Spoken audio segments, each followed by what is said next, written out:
We're here today to talk about real estate.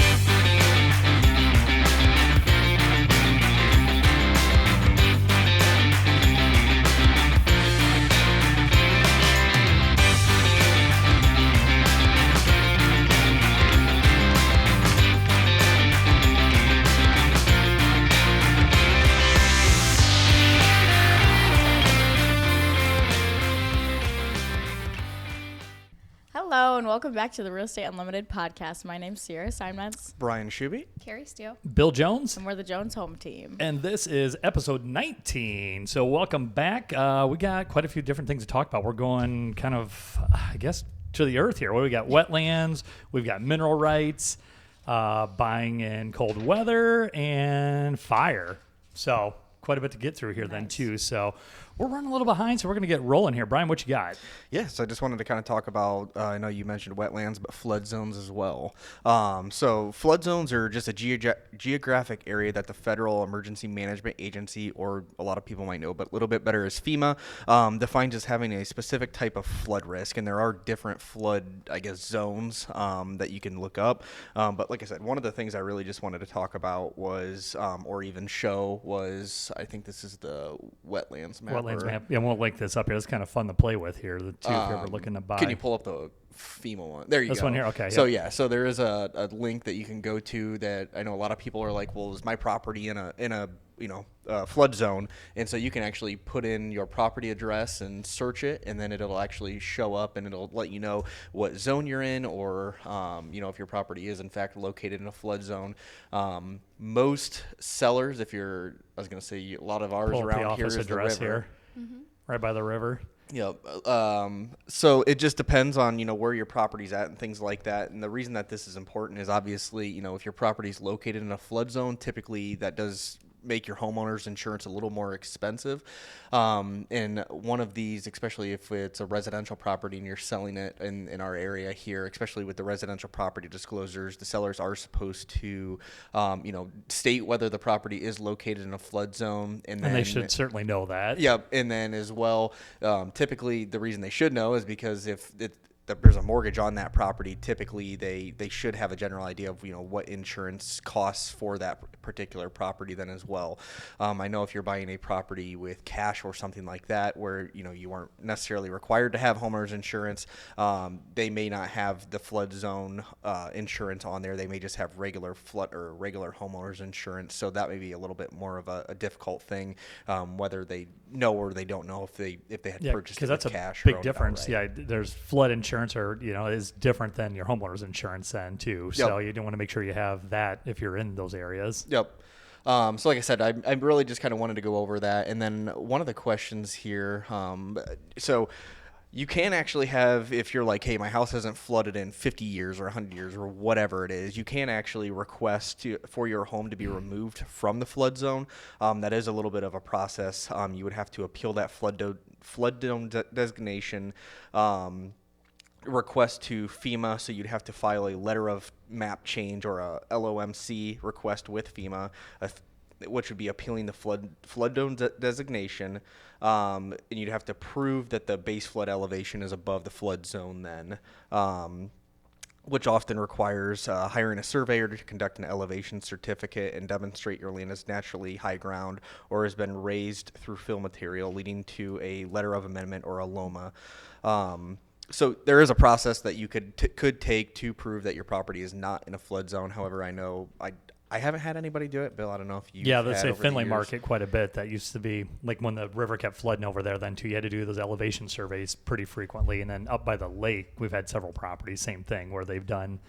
The one actually was right on the water, and it changed the rates quite a bit then because they were able to show that they were high enough up. And kind of what you're talking earlier, the previous owner said, no, I was not, but then the maps just changed. Like they updated them like every 5 years, or I'm not sure what the date is, but within that 5 years, they've updated and put his whole house in a flood zone then. So, okay. But it still was high enough with the elevation survey. And typically, I mean, if you've been through that, what is that? How long does that process typically take? That was probably a full month, but again, just like getting a surveyor out to a property, then a lot of it you're waiting on then. If they're jacked with their schedule, you're not getting them out there real quick then too. So I know to actually have the map fully amended takes a while. Like if Okay. you need to wait for this map right here to update, I mean, if you're listening, you can't see. It's going to be a minute. It's not Okay. going to be a week or two. Yeah, So not during the sale process yeah, anyway. yeah, that's something you want to start way before you even put the house on the market, because you're probably talking months before this map's absolutely, and it depends on the lender. So some lenders say, yeah, I've got the certificate. I can see, yeah, you guys are good. The map isn't updated yet, but we'll go ahead and not require,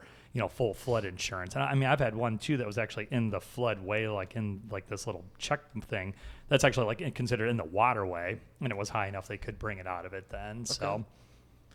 Yeah, so like I said, I really just wanted to kind of give, and we'll put that link online so people can utilize that. And Yes, if map's they fun to need play with. And then one of the other ones that I just wanted to talk about was natural wetlands. Then I didn't even know this was an actual thing until we actually purchased our own property. And one of the septic guys had sent us a pamphlet on it, and we just happened to get on there and look, and our property actually had a couple of wetlands on it then. So, and it was one of those where, he made us a little nervous about it, just because he's like, hopefully, because we were cutting trees down and stuff. And he's like, just so you know, it is a crime if I come out there and you If you're cutting trees into wetland. Yeah, he's like, and you altered that ground in any way, shape, or form. And so I was a little bit nervous, but like when we got on there, it was, kind of out of the way. But a wetland is just an area of land where water covers the soil or is present at or near the soil's surface. Wetlands have either permanently or seasonally saturated soil. And then a lot of people will see these wetlands, often swamps, marshes, bogs, wet prairies, wet meadows, those sorts of things then. And then there's also a map that you can go on as well to take a look at those. If you can pull that up there. This the one next here? one. Yep. Okay. So you can kind of see the different areas there. The bigger bodies of water, your ponds and stuff like that, I think are the blue, and then the wetlands are actually in the green then. So the green there. So we'll Yep. link these up here then too. So you got the FEMA map, and then you got the National Wetlands inventory then. Yep. Yeah, And a lot of then- woods. I've noticed that then too over the years. Let's say it seems like a lot of the woods that are in the middle of nowhere, that's where you're going to find a lot of the wetlands. Yep, and that's what ours was. We were just, 30 acres in the middle of nowhere, and there was, I think, 2 or 3 little wetland sections in there. So, and when you actually walk through our woods, you can actually see where those kind of are at. It's just a lower level area, and like it says, it just holds water for, months out of the year instead of being dried up then. So, and then it is also possible to alter or change a wetland as well. However, there's special permitting that needs to be done, which involves the Ohio EPA and the U.S. Army Corps of Engineers then. So Oh, I'm sure that's quick then. Yeah. So yeah. I have not done that. I'm not planning to. We just tried to avoid it. So Which we've just actually in our office had a pretty big deal fall apart that went up by the lake was because of this then too. The wooded part had wetlands in it, and they just didn't realize it was as big as what they thought it was. We'd shown them the map, but it still just didn't, because that can definitely affect the sales. I was going to say, you just had that property out near Melmore. That same thing. That the Yep. whole woods was pretty much wetlands, except just the outside of it. Yeah, they then, wanted to so- buy that lot to build in, and yeah, luckily they didn't want to build in the woods because most of it was wetland then. So, but you go back there, it doesn't look. It's not like it's a swamp. It was just still designated a wetland. I guess it Yep. could get very wet. So, Yeah, I don't it's know. crazy how they can determine, in the middle of a woods, what exactly is a wetland and what's not. So right. So I guess if you're in the real estate world, then buying or selling, you want to make sure you're checking these maps. Get with an agent that's familiar with this kind of stuff that's looking into that, because that could seriously, you buy your woods and suddenly you can't even build there. What Yep. are you doing with it? You got a playground, I guess. Yeah, anytime anyone's ever contacted me about land and there's like, hey, we're interested in this, I usually, pull up the FEMA map and send them a picture and say, hey, it doesn't appear that your property is in a flood zone. And then same with the wetlands. I just pull it up, just Sure. do a quick search of the property just to double check that there's no wetlands on the property. Because it's one of those, if you purchase, like the person before us, when we bought our land, he obviously probably never looked into it or it was Oh, an I'm sure. auction, Yeah, so he that just he wanted didn't woods, know. yeah. So yeah, it was one of those. You can't disclose something you don't know. So Right. So that would be on the sell side too, kind of we were joking about, but yeah, seriously, if you need FEMA involved or National Wetlands Society or whatever, Army Corps of Engineers, you're going to want to do that early in the sell part of it then. Yeah, not get under contract and figure out you need to do something with it, because unless everybody's willing to wait for a few months, it's not going to, and everybody needs to work forward to it and find out who's paying for elevation surveys and all that fun stuff. Yep. Ugh. So yeah, so that's all I kind of just had. Just wanted to touch base on those, so that way, people, if you're buying or selling, you kind of knew what to look for, what you could, do a little bit of your own research then. So Cool. Well, that ties right into Carrie's here then too, right? We're getting into what you got. Well, I've been watching Landman on Netflix. I don't know if anybody else I haven't watched it. I really want to. Everyone says that's Yes, awesome. me I want to too. watch that. The first couple episodes, you have to, get through the story. And then this last episode, which again, this is post-dated, but I had to look away a couple times. But in all, the storyline is really good. And it's, oil and digging and fracking. And so I thought, mineral rights. We are in Ohio, where especially Northwest Ohio, there's not quite as many mineral rights and things as there are in Southern Ohio. But I'm from Southern Ohio, and I was watching Landman, and they were talking about fracking, and I'm like, that's relevant. I mean, that, we cover the whole state of Ohio. It's right in our backyard. It is very relevant. So, what are mineral rights and surface rights in Ohio, and what do you need to know?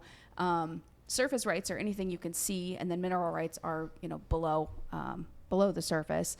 And so, when you're looking at purchasing a land, just like with the wetlands, you want to look at, are there surface rights, mineral rights associated with that land? Have the people who are selling the land sold off those rights? Are their families getting royalties from those, and so on? So depending upon the property, how much property, and if you're purchasing it for an investment for that purpose, obviously you're already well versed in what this is. But if you're just buying acres for hunting or whatever, there could be additional royalties that you don't know about or that the seller doesn't know about, that's worth looking into.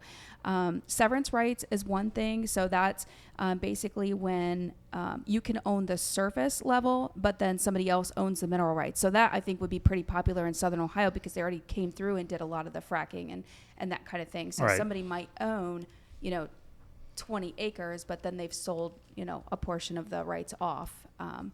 And then another is Dormant Mineral Acts. So those are when somebody has owned a property. Think of like great-grandpa's farm, okay? Great-grandpa's been passed forever. People are farming the land, but they haven't really done anything other than that. There is a Dormant Mineral Act, which is if the rights of the owner haven't been utilized in 20 years, there's a process in legal to acquire those. So if it is a kid, great-grandchild, whatever, and they're going after those, there's a process that you have to do. You can't just obviously start. So it didn't just stay there forever. Right. Okay. Yeah. So for Ohio, it's, I'm not sure exactly, but they're saying generally it's 20 years. So that's going to impact a real estate transaction, I think. So if you're looking at, purchasing a home that's on a lot of property, or you're looking to build, like Brian said, and you're looking for some land, these are, along with the wetlands, along with, mineral rights, those are all things that you're going to want to learn.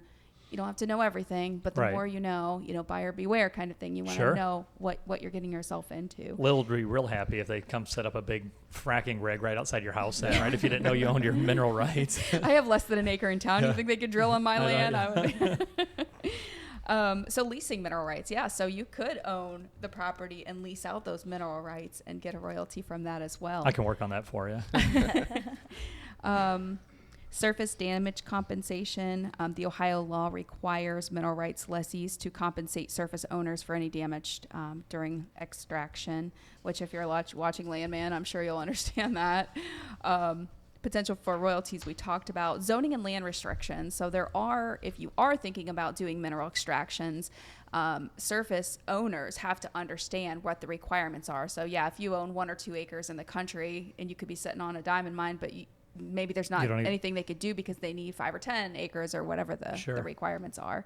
But I guess at the end of the day, check the loan, check your zoning, check with the people who sold you the property, and just determine whether or not those royalties are available to you. And if not, consult with legal. Get a hold of somebody who knows what they're doing, that does this every day. Your realtor might know a little bit, but this is, again, we're in Northwest Ohio. That's not something that we are very super well versed in. So, definitely talk to somebody in the legal aspect of it, or an attorney who specializes in mineral rights, so that they can help you make those decisions. Yeah, last week talked about title insurance and things like that. Have somebody do a search, with anything that's registered with the county, or have an attorney check that stuff over. Sure, it could be worth your time, especially if you're dealing with a lot of property. So, and just like there is a wetlands map, there is, and I don't know if I put it in this, there's a link for the Ohio Department of Natural Resources for oil and gas.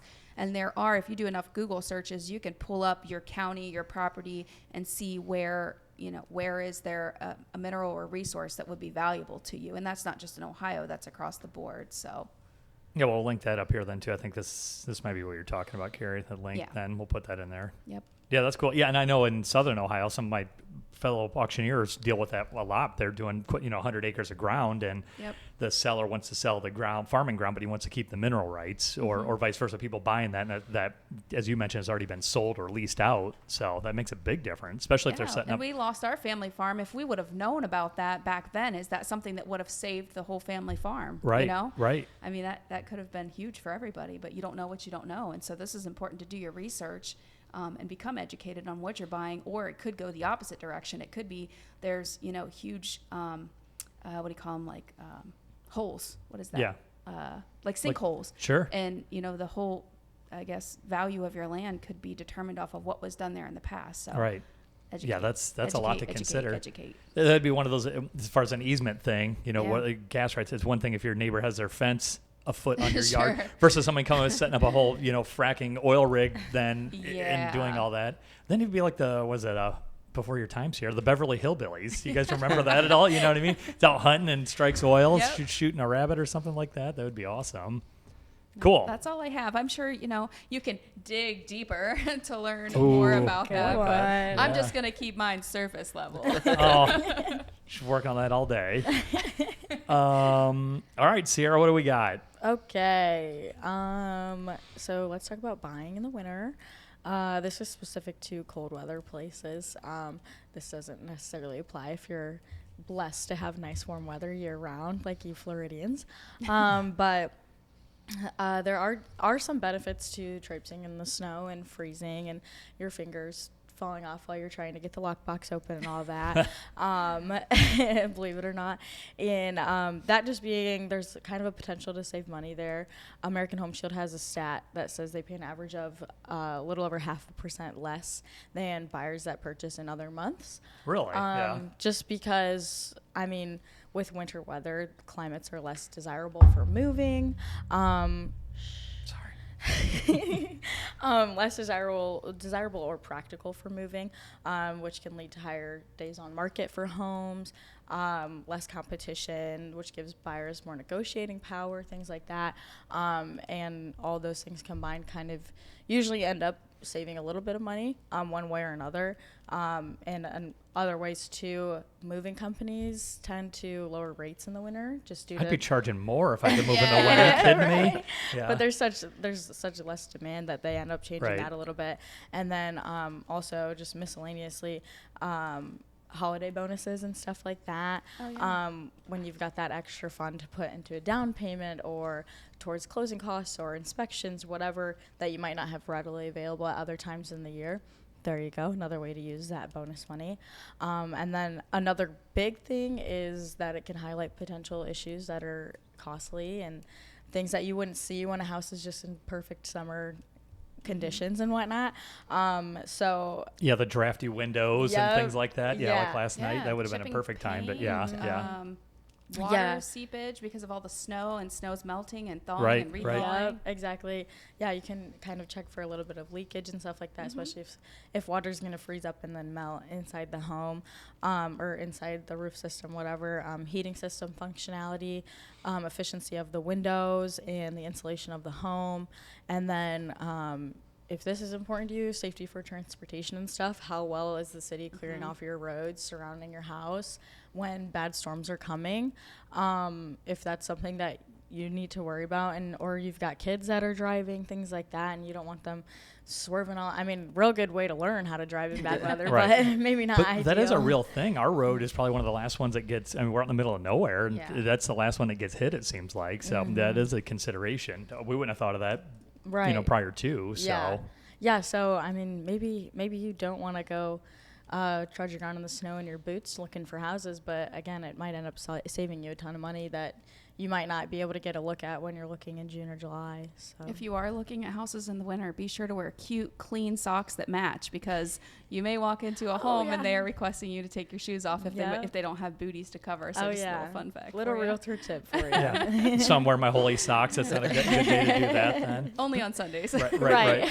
But I mean, that is a good point though, as far as like our market, we have a ton of old homes and you go into them, especially in a windy, cold day. And yeah, you feel the windows shaking and, you know, it really give you an idea what you're getting into. Then. I literally did this to a window yesterday. And I literally went with this around my hands. It was an Anderson window, but it was an old one. So I, was doing the whole, like, it was cold. I mean, it was what, 19, old homes aren't built the degrees. same way the new ones. Yeah, the closets. We were just joking about this the other day. Kelly, one of her friends, you'd open up her closet in the middle of the room would be warm, the bedroom. Open up the closet, and it's like a meat locker. It's just freezing in there. So yeah, those older homes just weren't built the way the new ones are. So especially under cold climates.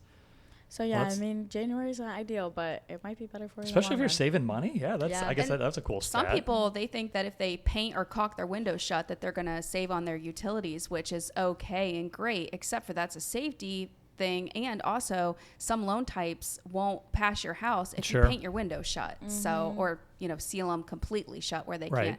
Plastic over the windows is one thing, but completely caulking it or sealing it shut altogether, not a good thing. Does that actually help? We used to do that in our older house and to put the plastic up, and it seemed like it did. I feel like it does. My gosh, it was just such a pain and it was ugly. And plastic sealing can help it sometimes, but yeah.